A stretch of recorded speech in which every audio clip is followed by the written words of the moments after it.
Monday Night Wars podcast.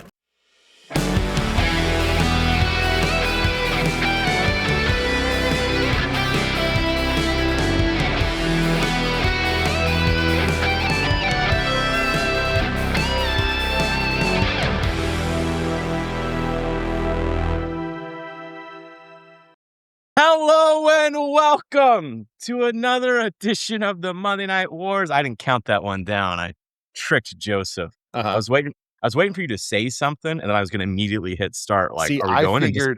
I figured that you misclicked. No, and we're trying to somehow get yourself past the fact that you had misclicked. no. I was trying to catch you, but you're too smart for it. You're too smart for it because I thought you were going to go like, "Where are we starting?" And then, I was going to hit it. But anyways, hello and welcome to another edition of the Monday Night Wars. It is the road to, hold on, let me check my notes, because the Great American Bash. Who cares? Great American Bash. It's the road to Great American Bash 1998. And we start the night after Slamboree, which is May 18th, 1998, at the Providence Civic Center in Providence, Rhode Island. Joseph, before I tell them the card, how you doing? I'm good. Let's see. There was something I was gonna bring up on the pod. I can't remember what it is, but you know what? You know what there is right now is that you and I are rocking some sick ass shirts. That's true. Look at this. Arguably the greatest tag team in the world and the symbol of excellence. Ooh. So for those of you who don't watch, because a lot of you still listen. Yes. Joseph's got a Four Horsemen shirt on. I've got a Hardy Boys shirt on. Interestingly enough, both of these shirts were purchased by Joseph. Scott's. I think your entire wrestling shirt collection basically is purchased by me. Yeah. Two of them I bought myself. My Owen Hart shirt and my Austin 316 shirt, I think I purchased for myself. But other than that, yeah, pretty much. Well, let's get into this because this is a truncated version of Nitro because we got the basketball on. It's only an hour, and somehow they can't book an hour. It's wild. Let's talk about it. So here is the card, and then Joseph will get into the nitty gritty. We start with Saturn and Psychosis. That's 233. We've got Damien versus Juventud. I think that one's going to work, but it's Juventud Guerrera for 3 minutes and 50 seconds. And then your main event, kind of, because it's not really, because they talk for the main event. Yeah. But your last match, because I don't think it's actually like the main event, is Glacier versus Goldberg. God help us. Minute 55, United States Heavyweight Championship. Explain this all to me, and then explain the stunning conclusion of the show. Yeah, where they just talk for like half an hour. They sure do. This is an hour of television. Technically, it fits the bill. There's stuff on the screen, and it is an hour in length. So technically, it is an hour of television. We start by recapping Slamboree, which is fine. That's a natural thing you do right after pay-per-view. And then we come to the middle of the ring where Bischoff is sitting on a motorcycle that has been lowered into the middle of the ring. He's sitting on this motorcycle and he's got a crown on his head. And he says, "It's good to be the king," which is a reference, as many of you hopefully know, to Mel Brooks's film History of the World Part 1. And great film. And then he says, when he looks back on the past 100 weeks of television, his record is 98-2. So what he's acknowledging is that the 83 weeks are over. What he's not acknowledging is that that record is incorrect. It's actually 89-10-1. That's the actual record for the past 100 weeks. Now, this does not include weeks that one of the programs did not run, because that's not fair. And they also don't register that in the 83 weeks. Because there's a couple of weeks where Nitro doesn't run. So technically Raw wins. That's not fair. You weren't going up against anything, and vice versa. So in the last 5 weeks, however, they are 1-3-1. They have tied once. They've lost 3 times. They have won 1 time. Bischoff is delusional. He also says his pro in-ring record is 2-0, which is also wrong. However, this delusion is more in line with the heel character and less about his own ego, so I'm okay with it. He calls Vince McMahon less than a man. He says he must look to the future, and he believes he will have a record better than Bill Goldberg's also made up record, which I laughed at because every single one of these records he mentions is fake. That's interesting how he does that. Yeah. Anyways, we haven't said it yet, but I don't think WCW wins again. I think they're on the short track to losing. They might win one time I'll in Google machine July. it. Yeah, you do that while I go over the rest of it. Perry Saturn calls out Glacier, because Glacier's been doing this the whole thing about like, if anybody uses the cryonic kick, I'm going to come after them. And then of course they like stop doing that storyline because who gives a crap? But now they're going to bring it back because that's what WCW does.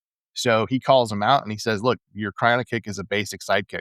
He also calls him a video game reject. God damn.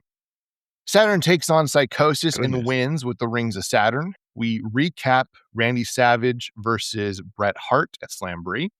Mean Gene interviews Piper, and Piper says being a ref is the worst job ever. And then Savage comes out and says, you got a problem with me? You want to talk to me? What you got? Because what happened last night doesn't sit too well. You understand that? And then Piper says he doesn't apologize, but he did watch the footage and realizes that Hogan interfered and that Bret Hart was the one who hit him, not Savage. So he is changing his decision, and winner via DQ is the Macho Man. And Bret Hart comes out and he's pissed. And he says that they'll never have their chest out and they're a bunch of cowards. And then Mach says, brother, I don't need an excuse.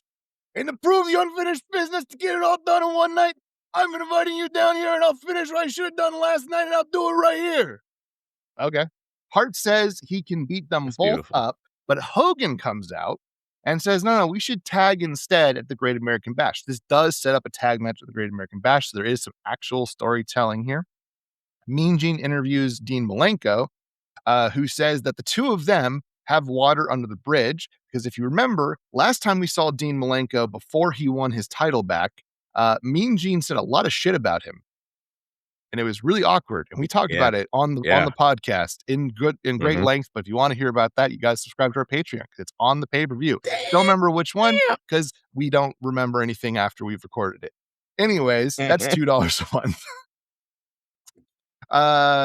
But he does say that he will hurt Jericho back and make him regret bringing up the Malenko name. We also see Jericho having thrown a tantrum after having lost the previous night at Slamboree. Juventud Guerrero faces Damien and he wins, and then Goldberg faces Glacier and kills him. DDP is interviewed by Mean Gene after this, and he says he can't say how he does what he does, but he loves it. That's pretty much it.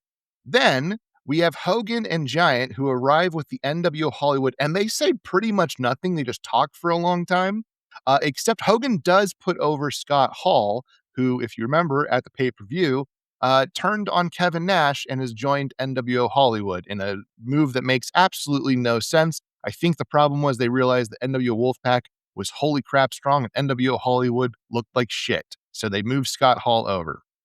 Then Sting arrives and spits in the Giant's face. So the Giant attacks him when Kevin Nash shows up to protect him. That pretty much ends the show. The whole point of this last segment, and really the point of the show, is again to emphasize the split between NWO Hollywood and NWO Wolfpac at the pay-per-view Slamboree. Sting and Giant technically won the titles, but Giant is now part of NWO Hollywood and Sting is not part of anything. So there's the question of, will Sting join the Giant and be tag team champions with him? By spitting in his face, he says, no, fuck you, I'm not going to do that. Which makes a lot of sense for the Sting character, because surely the Sting character, who's been super anti-NWO, will never join an NWO faction. But we'll get there. Anyways, that's the show. What'd you think, Scott? I don't understand how this is so bad. Because it's an hour. How do you book an hour this badly? There's less than 8 minutes of wrestling and an hour show. Yeah. And the rest is taken up by Eric Bischoff being delusional, the NWO being delusional, because it's over. Mm-hmm. And, to your point, they do win, let's see, 6 more times, I think. But they're not right now. Let's see, they're gonna lose for a couple of weeks, and then they're gonna go on a bit of a run where they're gonna win 6 more times. But by end of October this year, Okay. WCW will never win again. Never win again. So it's over. Yeah. And it's so bad. I would have booked the crap out of it. To me, like, if I was booking this, I'm like, we got an hour. Like, Yeah. we got to make this hot. Yeah. Like, it would be hot. Yeah. And it's just so delusional. I was thinking when we were watching, we are at, what are we at? We're at In Your House Rock Bottom. That's in what we our just private watched. Yeah. watch. Yeah. Which is the last WWF pay-per-view of 1998. Correct. And I'm watching Vince McMahon be Mr. McMahon, and I'm thinking, Vince is the heel that Eric Bischoff wishes he was. Yes. Like, it's so bad. Yes.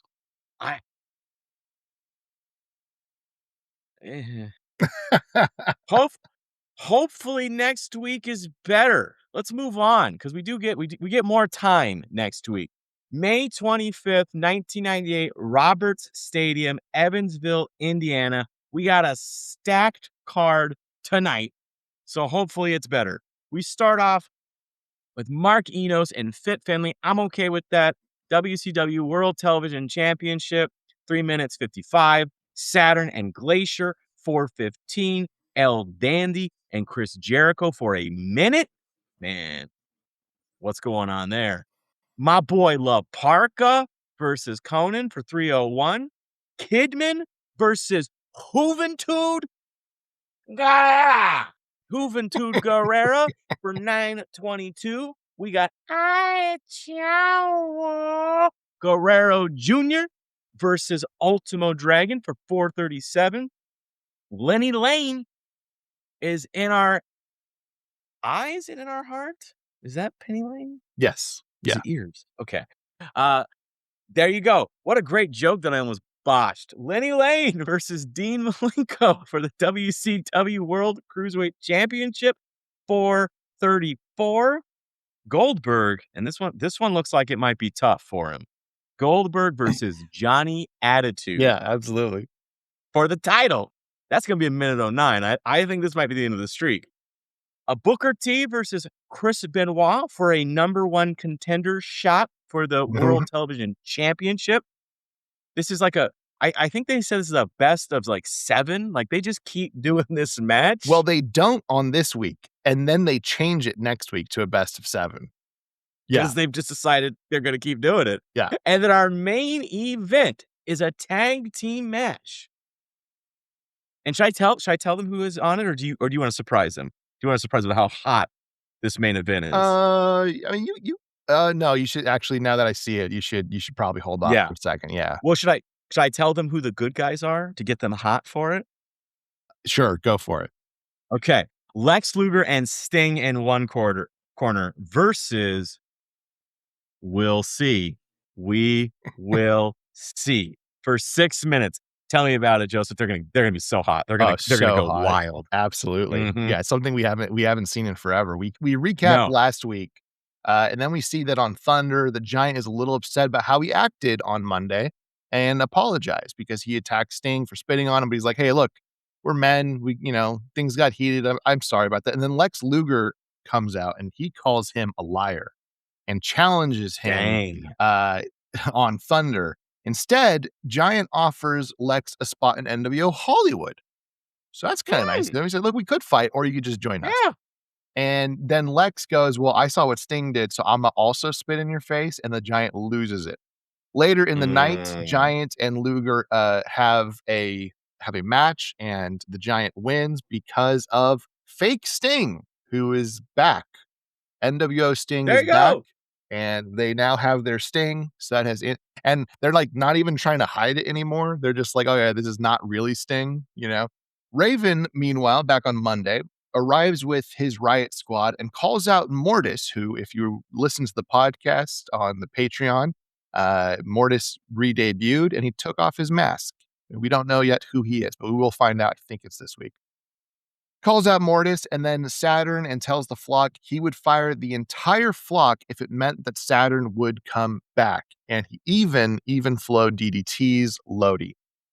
Meanwhile, Glacier cuts a promo, which I think is the same promo we had the other week, where he just talks about the crying a kick again. There's like nothing different in it. Yeah. Anyways, we find out that on Thunder, Booker T was the number one contender for the WCW TV title, but Benoit takes umbrage with this issue and attacks Booker. Stevie Ray also shows up. We haven't seen him in a long time, the brother of Booker T, and reminds Booker who he is and tells him to fight Benoit. Then we go to our kind of nice transition, which is their number one contendership for the WCW TV title. And we move right into a WCW TV title match with Fit Finlay facing Mike Enos. Not a whole lot to write home here. Fit Finlay's obviously going to win this one. Mike Enos is a jobber at this point. We see on Thursday that Mach says he made a deal with the devil by teaming with Piper. Okay.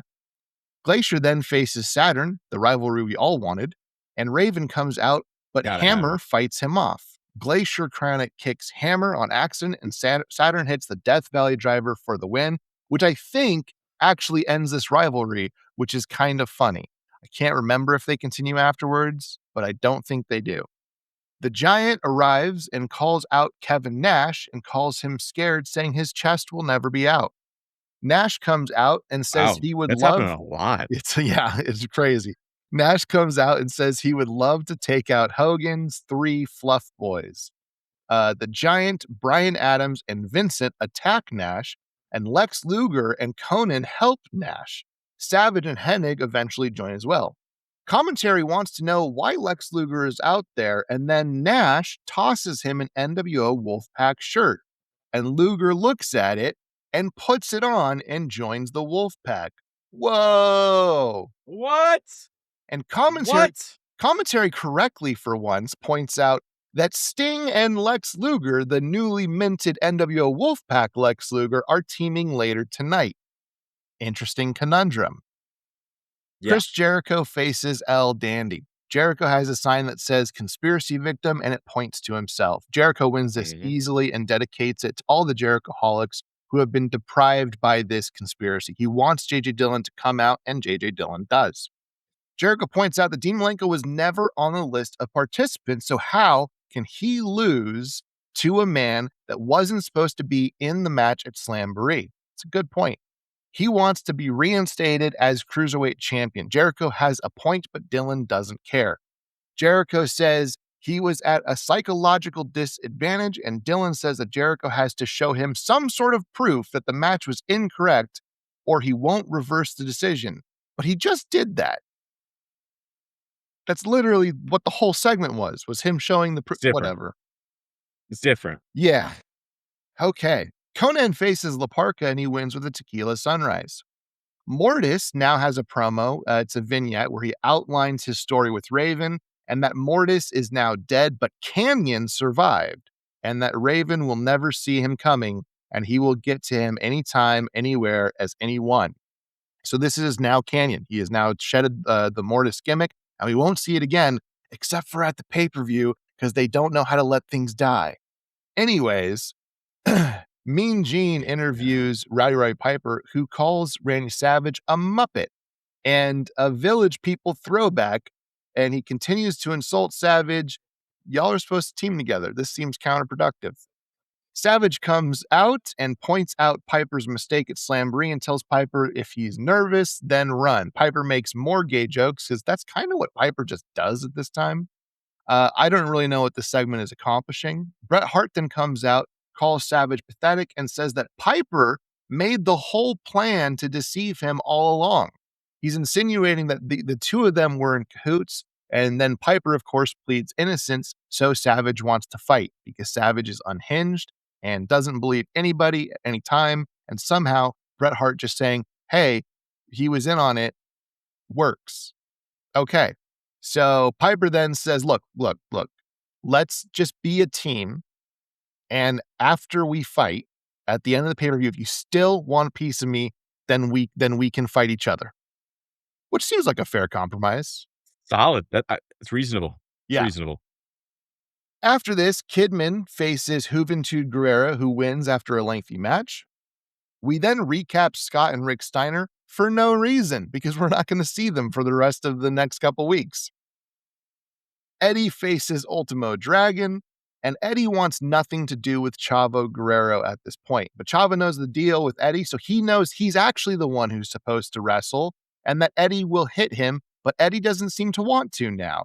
Eddie relents and gives Chavo the match because Chavo's begging for it, because again, this is what's been happening for weeks. Eddie has a match, he tells Chavo to wrestle the match instead, and Chavo loses the match. And now Chavo's got Stockholm Syndrome, so he's just kind of doing it himself, which is great, and I love, and it's a fantastic storyline. So Chavo wrestles his match against Ultimo Dragon, and then he wins with a tornado DDT. Eddie applauds him, and now Chavo wants to fight anyone, including Eddie, who has to calm him down. And now Eddie's like, shit, I created a monster. And this storyline gets better, and I can't wait to talk about it. Again, the undercard is like pretty good. It's always where the fun stuff is. Lenny Lane faces Dean Malenko, and Dean Malenko, of course, wins. Then Goldberg kills Johnny Attitude, who's, by the way, dressed as Goldberg. So that's the thing. So it's like... I kind of like it. It's like the Marx Brothers thing, where it's like at the mirror, and they're both, the same thing. Yeah. Anyways, you guys have all seen that bit, even if you don't know it. Anytime that two people are dressed like each other and like one lifts their hand and the other one lifts their hand at the same time and they all do the exact same motions, like it's a mirror, but there's no mirror there. It's actually a Marx Brothers bit that got stolen and repeatedly used over the years. Great film, Duck Soup, if you've never watched it. Fantastic film. Anyways, Booker T faces Chris Benoit and wins to be the official #1 contender for the WCW World Television Championship. And wait, didn't we just do this? Fit Finlay comes out and looks on. We do this every week, which is why they all can go, oh shit, it's a best of 7. Anyways, the Giant and his tag team partner, who's NWO Sting that we saw on Thunder, face new NWO Wolfpac member Lex Luger and Real Sting, who win when Real Sting hits a Scorpion Death Drop on Fake Sting. I also don't think we see Fake Sting again after this, but oh well. The Wolfpac offer for Sting to join, and he thinks about it, and we close the show before he can put on the shirt or do anything, so we don't know if he's joined. We are left up in the air, and the whole point of this show was more NWO Hollywood versus NWO Wolfpac stuff. And really, the idea seems to be, well, your best friend Lex Luger joined us, so you should join us, which makes a lot of sense when you think about the fact that both these guys got attacked by the NWO left and right, and have now, and one of them for sure has now joined the NWO, and the other one's thinking about it. What do you think, Scott? With absolutely no fanfare. The Lex thing was crazy because they just, here's a shirt. Okay, I guess I'm in. That was it. That was the depth of it. And I was kind of like, oh, they're doing the thing that I told them to do from the beginning, where Lex betrays Sting and joins the NWO. But no, because Sting might join too. Why? I don't understand. But yeah, you're right. We talk about all the time about how the lower card is actually pretty good. I'm enjoying the Chris Jericho angle. I'm enjoying the Guerrero angle. That's all fun. I'm honestly already kind of tired of Goldberg. I hate to say it. Really? I mean, I know he's hot, but it's like, I've seen this. You Yeah. know? Yeah. It's the spear and then the jackhammer, and we're done. And he can't wrestle, so everyone's just really like covering for him. Yeah. And you can tell. He's not going against any real competitors is the problem. Yeah. Yeah. Yeah. Yeah. Unless you're can't believe I forgot his name now. William Regal. Then don't cover for him. Yeah. Then you make him look bad. But I think that actually happens a couple more times where other people kind of make Goldberg look bad.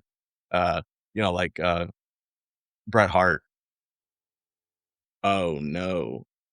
And then the Bret Hart stuff where his whole gimmick was that we're not going to cheat, and now he's like cheater Mr. and Cheat, chief. Yeah. And what are we doing? And then JJ Dillon again is just completely ineffectual and has no point, no purpose. I like the Booker T and Booker T and Chris Benoit going at it is a good watch. Like, they're Yes. just Yes. They have they're great great chemistry. matches, Yeah. but we're gonna see it every week. We even see it at the pay-per-view. They do it Yes. one more time at Yes. the pay-per-view. It's crazy. It's crazy. You know what else is crazy? What's that? June 1st, 1998, where we do it again at the MCI Center. This is in Washington, D.C., the District of Columbia. And we start with Jerry Flynn versus Ernest the Cat Miller, although I think he's just going by the Cat now for 4 Correct. minutes.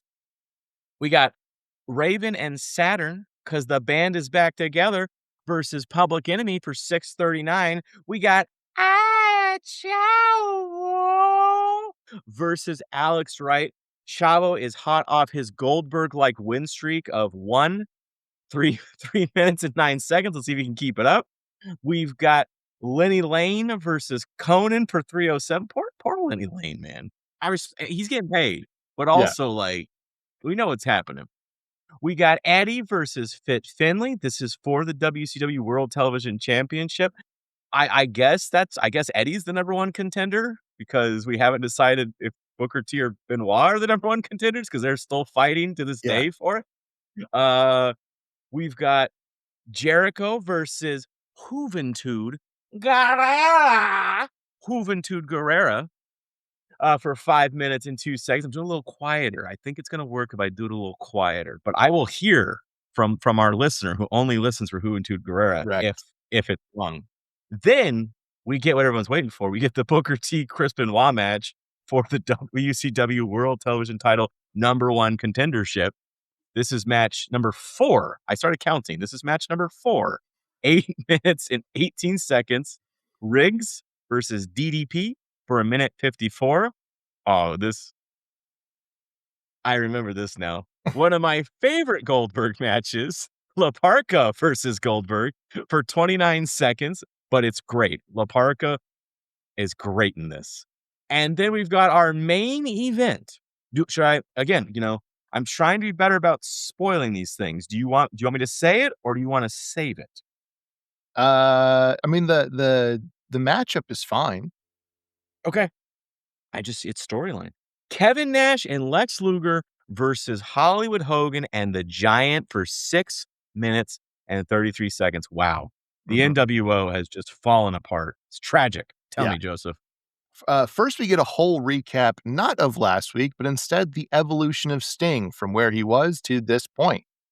JJ Dillon then arrives in a limo with DDP, Booker T, and Goldberg, and the whole theme seems to be this is Team WCW, which, by the way, won't play into anything for the rest of the night. But what they will do, And we've never done that before. yeah, they'll do this thing where they have like a different limo for each team, and the teams are WCW, NWO Hollywood, and NWO Wolfpac. And I think the idea is which team is Sting going to join, but like WCW hasn't done any recruiting to keep him. This has just been the NWO's recruiting him. So why is WCW? I don't know. Whatever. Anyways, I'm dwelling on it too much. They put as much time into thinking about this as I just did. Anyways, You put more in. yeah. Meanwhile, on Thunder, Luger pleaded with Sting to join him in the NWO Wolfpac. Ernest the Cat Miller faces Jerry Flynn and wins. We see the Wolfpac arrive in a limo, then come to the ring, and the NWO Wolfpac theme is heard for the very first time, which is a fantastic theme. Oh, dun, dun, dun, dun, dun, dun, dun, dun. It's hot. Yeah, it's great. It's hot. It's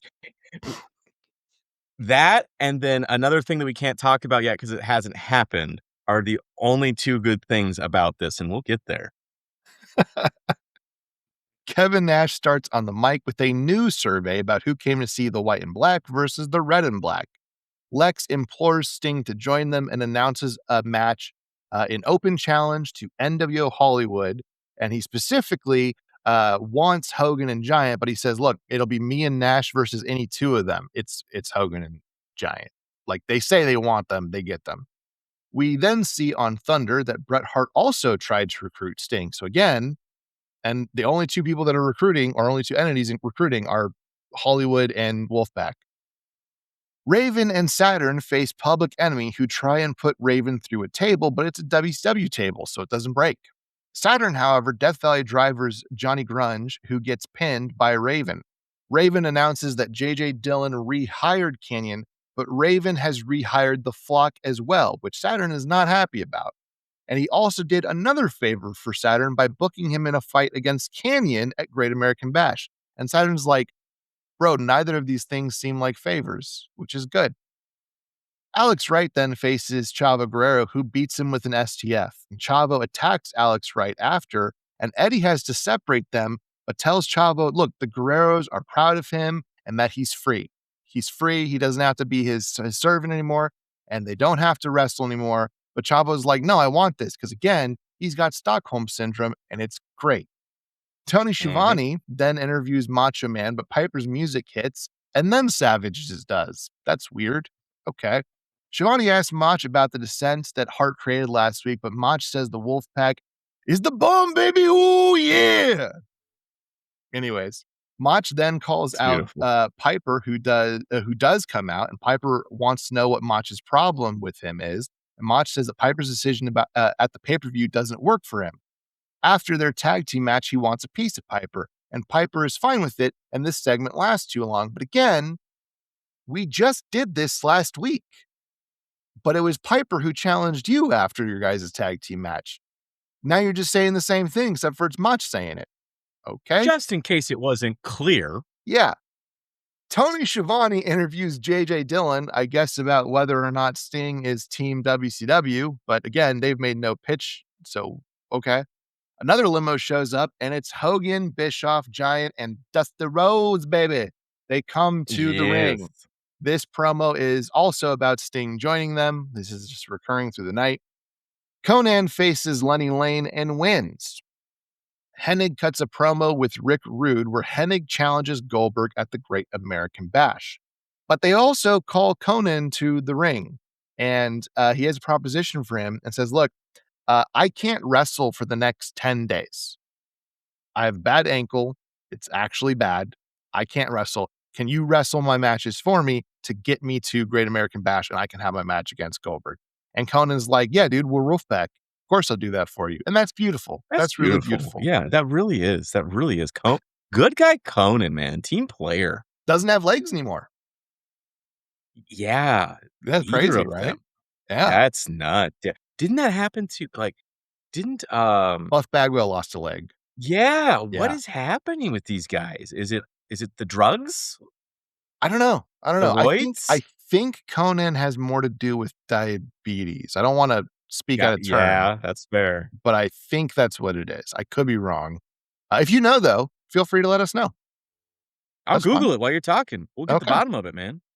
Eddie Guerrero faces Fit Finlay for the WCW World Television Championship, and Chavo eventually comes to the ring and causes a DQ. Chavo continues his new infatuation with his uncle, and Eddie is incredibly grossed out by it, and it's great.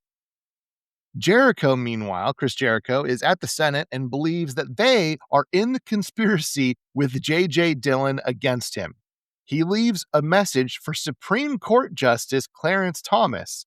He tries to go to the White House and to get to the president, and he ends up getting ushered away. He holds a sign over his head that says conspiracy victim. He then comes to the ring and calls out J.J. Dillon, who does not arrive, and he compares himself to Bill Clinton on being conspired against. He then faces Juventud Guerrera, who he beats. Booker T faces Chris Benoit again. This is honestly an underrated rivalry, and they will wrestle for years to come. Benoit wins again, and now this is a series where evidently if Benoit wins 4 times, he is the number 1 contender. They literally just brought this up on this episode. Riggs of the Flock faces DDP, who wins. Then Laparca faces Goldberg, who spears the hell out of him after Laparca hits him with a chair, does this little Laparca shuffle that he does, and he turns around, and Goldberg spears the absolute ever-loving shit out of him, and it's fantastic, and Goldberg wins. Finally, in our main event, Hogan and the Giant answer the call and face Kevin Nash and Lex Luger. Hogan uses the heavyweight belt for the DQ, and Sting comes down from the rafters, and he is wearing an NWO Hollywood shirt. and Hogan and Giant celebrate. Hogan hugs Sting, who in return clotheslines him and scoop slams the Giant before removing his NWO Hollywood shirt to reveal an NWO Wolfpac shirt underneath, and Oh, Hogan and Giant are no. pissed.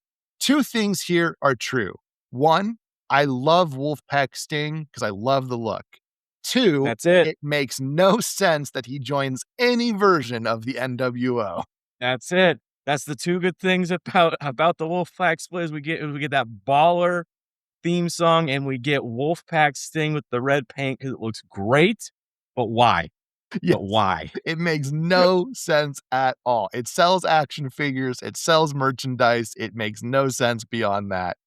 Anyways, and like, by the way, there probably is a way you could have logically spent time creating this story. But Yes. like you said, they've shoehorned this story into 3 weeks, where two of the people who are the most likely to not join any version of NWO join the NWO. And they will do it again next week with DDP, but we'll get there. How'd you feel about this one, Scott? What are we doing? That's again, the Jericho stuff is great. The Guerreros stuff is great. The Booker T. Chris Benoit 15-time number one contender match. Mhm. I don't know why we're doing it, but I enjoy it every Yeah. time because every time they put on a great show. I'm back on the Goldberg train after that La Parka match because Took 1 week. Took 1 week. it's so good. La Parka chair shots him. Goldberg no sells it. La Parka sees that Goldberg has no sold it, Yes. doesn't give a crap, spins around, does his walk, does his little dance walk anyways, turns around, gets speared. It's the end. There's a story to this too, because I don't know if you noticed it, but La Parka is gripping his leg after, like Mm. he's injured. 'Kay. From what I've Do you have heard, to from what amputate it? I've read, no, he's still got Okay. his leg. He's still stabbing people with both his good legs, allegedly. But but from what I heard was that Laparca was getting kind of tired of how he was being used in WCW, but he had an exclusive contract with them that would not allow him to go back and wrestle in Mexico. Mm. He could only wrestle in the United States. So he faked this injury so he could go back to Mexico. Nice. Yeah. So they'd give him medical leave and then he'd go back to Mexico. So, people claim it was a real injury, but I read that he was faking it because he just wanted to go back to Mexico because he didn't like being jobbed out because he's getting jobbed out. Yeah. And so I wish you great success, La Parka. I wish you wouldn't, try to attempt to murder people. But other than that, I enjoy you in the ring. You're Mhm. great. You're good fun. The Sting stuff, though, the Sting stuff is problematic, we'll say. Okay. I'll hear you out. Go ahead. Yeah, I know this is a tough sell for you. Why? Right? It doesn't make sense. We haven't really even talked about the fact, which we do deal with at Great American Bash, the fact that Giant and Sting are technically the tag team champions right now. Mhm. Yes. And what do we do with that? Because have they even talked about it? Because we haven't really talked about it. Have they talked about it? Have they They acknowledged no, this yeah, they problem? that's the whole thing in the, that's why he spit in his face on the first week that Oh, we that's talked right. about. Yeah. That's right. As you know, I take copious notes. I rely on you for the details. I just talk. I'm a big picture Big guy. picture guy. I'm Yeah, the ideas absolutely. guy. Yeah. I'm the ideas guy. You know, but yeah, this has been handled so poorly Uh-huh. from the start. My storyline was Lex Luger should have joined NWO at the beginning. He should have betrayed Sting. That's the only thing that I feel like justifies Crow Sting. Mhm. Because again, and I like mentioning this because it needs to be mentioned, Crow Sting exists storyline because of a miscommunication that could have been fixed via a phone call. Yes. Just, "Hey, I hit you. I accidentally hit you. My bad. We're still good." And it'd be over. We'd still have Surfer Sting. Yeah. But instead, it's turned in he went on an 8-month emo thing and Mhm. came back as as Crow Sting, and it's like, I feel like the only way that works is if Lex joins NWO, because that's a betrayal that I think justifies Sting. And then you could have this storyline where, hey, remember the good times? Remember how we're good friends? Join me. Let's be together. Yeah. Let's be the team that we know we can be. That's a great storyline. But instead, they both got the crap kicked out of them by the NWO for 2 years now? Yeah. 3 years? Yeah. And then they just join for no reason. I mean, no one. I mean, you said, WCW hasn't really tried to keep Sting. NWO really hasn't done anything to try and get Sting beyond like, hey, you want to join? Yeah.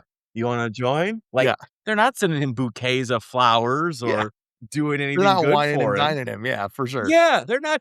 They're just like, hey, you want to? And he's like, okay, I guess. Yeah. Like, what are we doing? And I don't know, man. I don't know. But let's keep rolling because we got the go home show next. This seems like this is a short run up. I feel like we've got fewer than we normally talk about.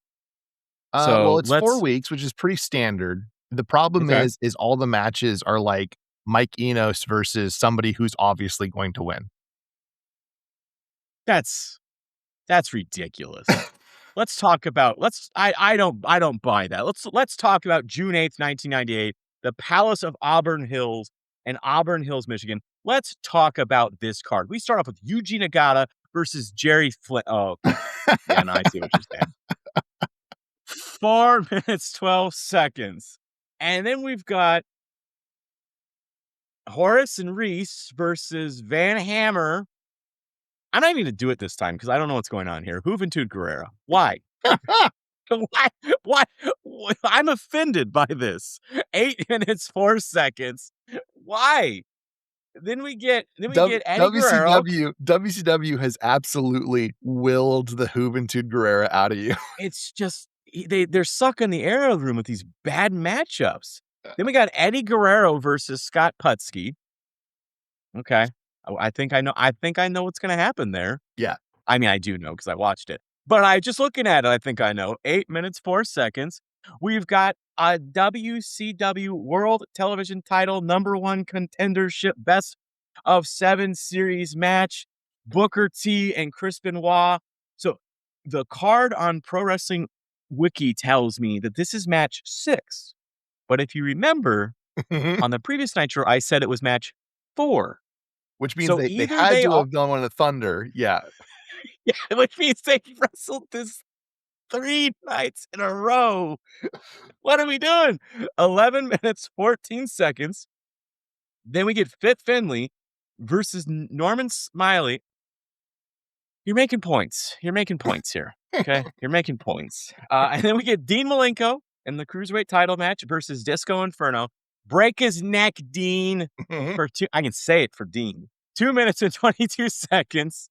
And then our main event, which is great. Should I spoil the main event? I feel like I shouldn't say what the main event is because this is great. This is actually good stuff. Okay, if you want to, I could tell everybody what the main event is. Yeah, because it's part of the story. It's part of a story that you're talking about. That's actually quite good. I will say it is a United States heavyweight title match. So you know at least one person in it. Yeah. And it's 1 minute and 21 seconds. But yeah, tell me, Joseph, because this is a good storyline. I like this main event for once. Okay. So we recap Sting joining the NWO Wolfpac last week, and then we see Mike Tenay interviewing fans about how they feel about Sting joining the NWO Wolfpac. And he asks, who do they think is going to join next? Fans, by the way, love it. They think it's great that he's joined the NWO Wolfpac. And the person they think is going to join next is DDP, which, by the way, is really astute from the fans, because storyline-wise, again, it kind of makes sense because Kevin Nash and DDP are actually boys. But there's a story. Yeah. Unlike Sting. The NWO Wolfpac arrive in full force, and Sting is in black and red face paint for the first time. Mwah. He's not in his black and red gear yet. He is wearing red boots, but he's got the same black and white Sting gear. The black and red gear will not show up until the pay-per-view. Which, if you want to hear about that, because it's not going to help you see it, $2 a month on our Patreon.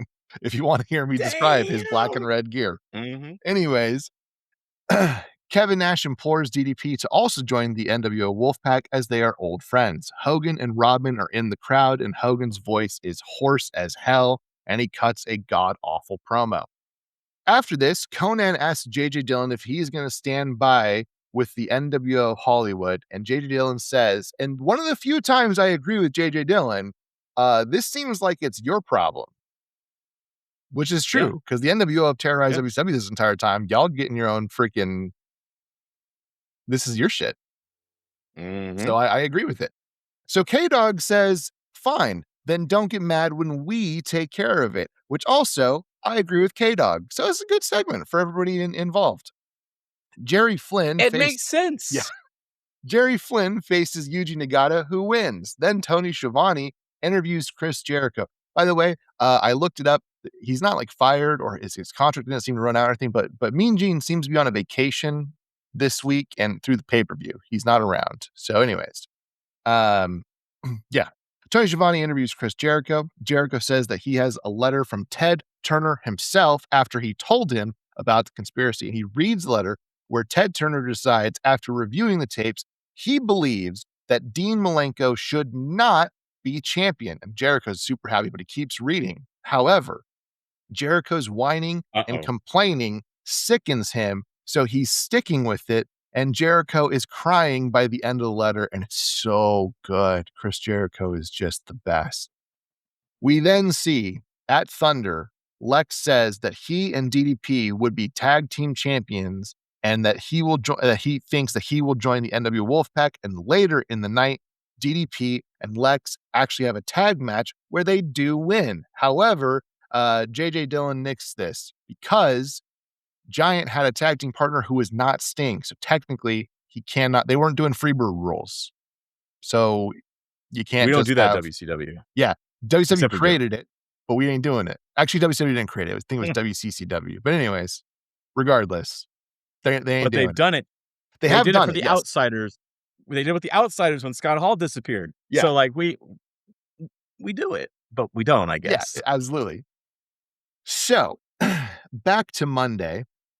In the match that absolutely sucked the wind out of Scott's sails, Horace and Reese face Juventud Guerrera and Van Hammer and beat them. We then see NWO Hollywood partying. Why? J.J. Dillon is interviewed, and he says the Giant had no authority to make the match or declare a partner. Instead, at Great American Bash, Sting will face the Giant for the tag titles. Whoever wins gets the belts and chooses his own partner to be tag team champion with, which honestly, I think that's fine. Like, I kind of dig that. So, yeah. Scott Putski. Also, real quickly, though, the other thing you could have done is you could have just said, Giant, you take a partner, Sting, you take a partner, and then whoever wins is the tag team champions. Yeah, that was good. But whatever. I think I would have liked that better, honestly. Yeah. Better booking. You got a better book there. Yeah. Anyways, whatever. Who cares? So, Scott Putski faces Eddie Guerrero, and Chavo comes in again, causing a DQ again by interfering, and Putski gets mad at Chavo, so Chavo punches him, and Eddie's got to pull him off of him, and Eddie kind of getting scared about his own nephew, which is great, and I love, because it's one of the only stories that is great, and I love on WCW. Dude's a killer. Yeah. Kevin Nash insults Hogan and acts very from the hood, and it's certainly a thing. It's really weird. Anyways, Eric Bischoff cuts a promo and asks the Giant his diet this Sunday. So the Giant says a red and black bug, and he insults Sting, and this is whatever. Kurt Hennig, Conan, and Rick Rude come out for their own segment, and Rude says Goldberg has the fear of defeat, and that defeat will come from Hennig eventually. But first, Conan will face him this weekend at Great American Bash because he is not medically cleared. And Conan talks, and the crowd chants Goldberg the entire time. So we know who they want to win. In the 1,217th time, Booker T faces Chris Benoit, and Stevie Ray tries to help Booker, but it doesn't work. Booker does eventually win with a sunset roll-up, and now the series is tied. Evidently, they will wrestle each other again on Thursday. So there you go. No. No, they will. But we'll talk about it. Oh, they will? Yes, they Oh, will. God. That leads to the pay-per-view, which I know is what you're looking at. Anyways. Yes. Oh, man, what a story. Again, the NWO Hollywood are partying, and now Miss Elizabeth is with them. What the fuck? Hogan also highly suggests that he's banging her. Mm. Mm. Norman Smiley faces Fit Finlay for the WCW World. There's no transition on that. There's no way to segue from that segment to this one. Norman Smiley faces Fit Finlay for the WCW World Television Championship, and Finlay retains. Tony Schiavone interviews Sting and asks why did he join the Wolfpac. He doesn't answer this question at all. He just says he's going to beat the Giant. Because he doesn't know. Because Yes. nobody knows. Tony Schiavone then interviews Piper, who says pretty much everything he's been saying for the last few weeks.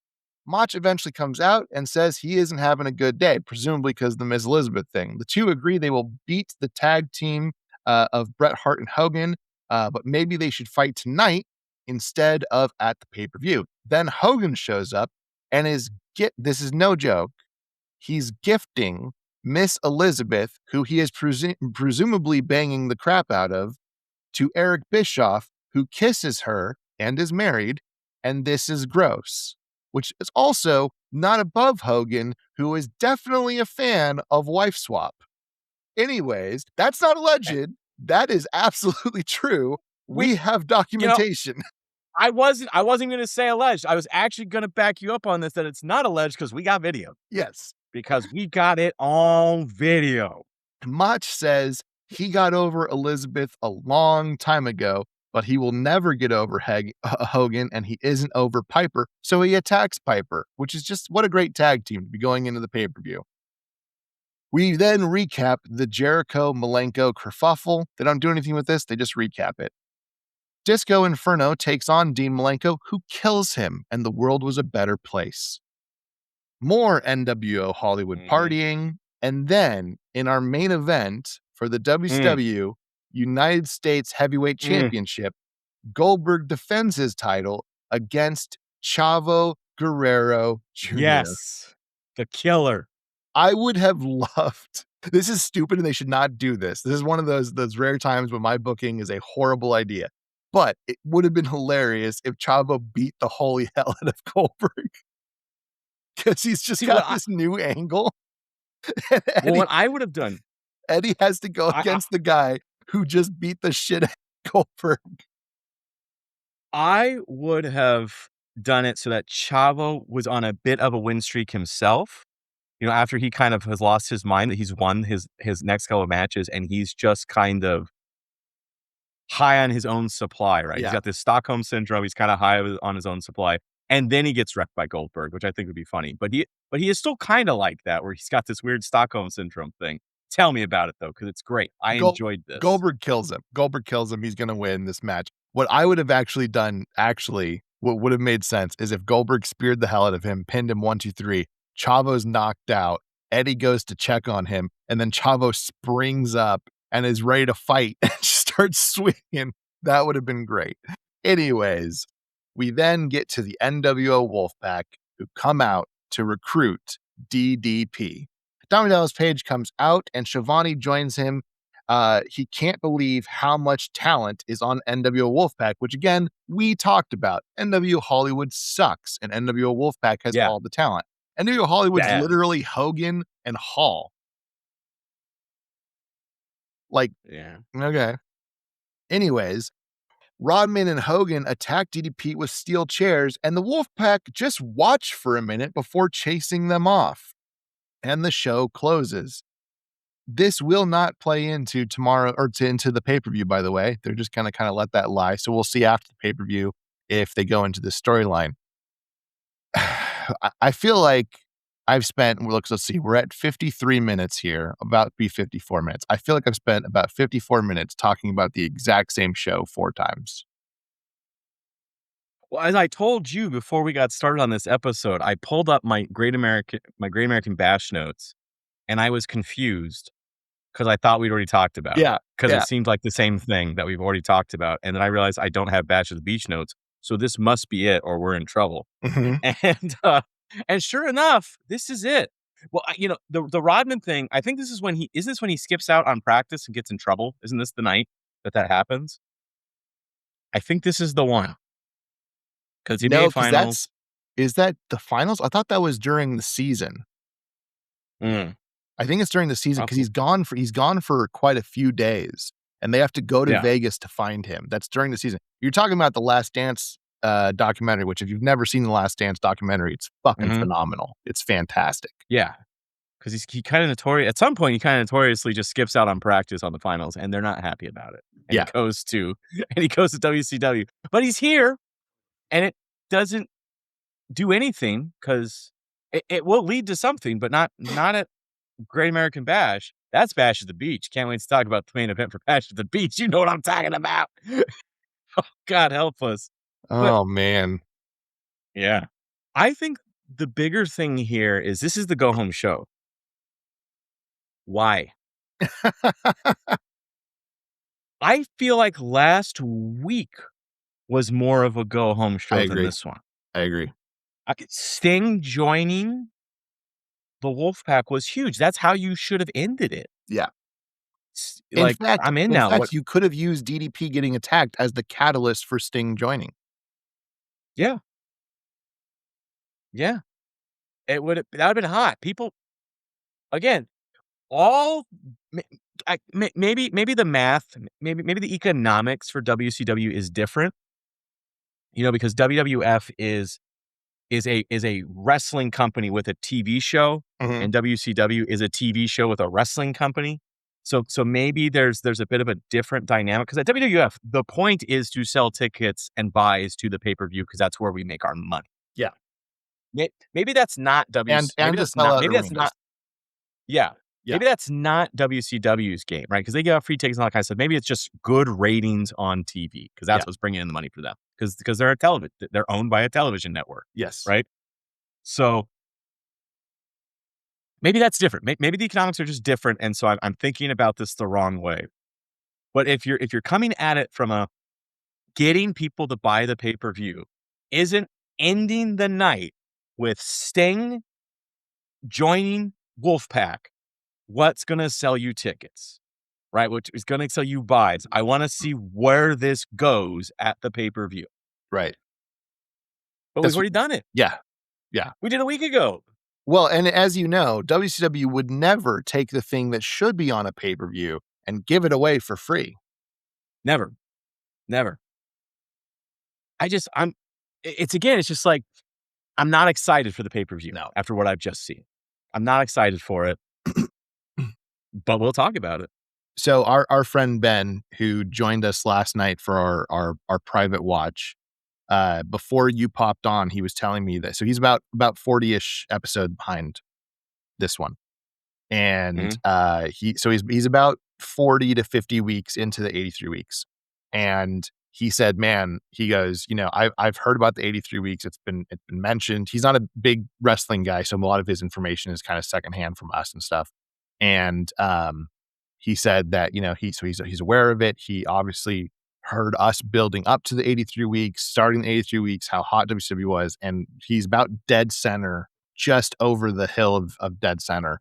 And he said, it sounds like you guys are absolutely done with the 83 weeks. And I was like, you're 100% right. And it never gets better.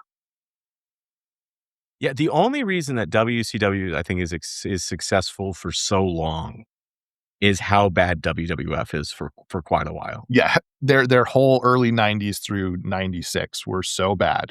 Yeah. Yeah. I think the NWO is hot. Like, I'm not going to say the NWO isn't hot. Crowd's going crazy for him. Merch is selling. Absolutely.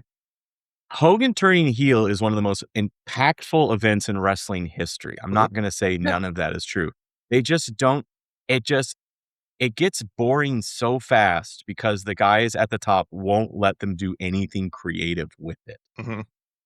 And that's the problem. Yeah. And that's the problem we're still having. Yeah. And we're going to have it at Great American Bash because Hogan, don't let anyone go over on him. Yeah. And you're going to find out all about it for $2 a month on the Patreon. I'm done. You done? Bye, guys.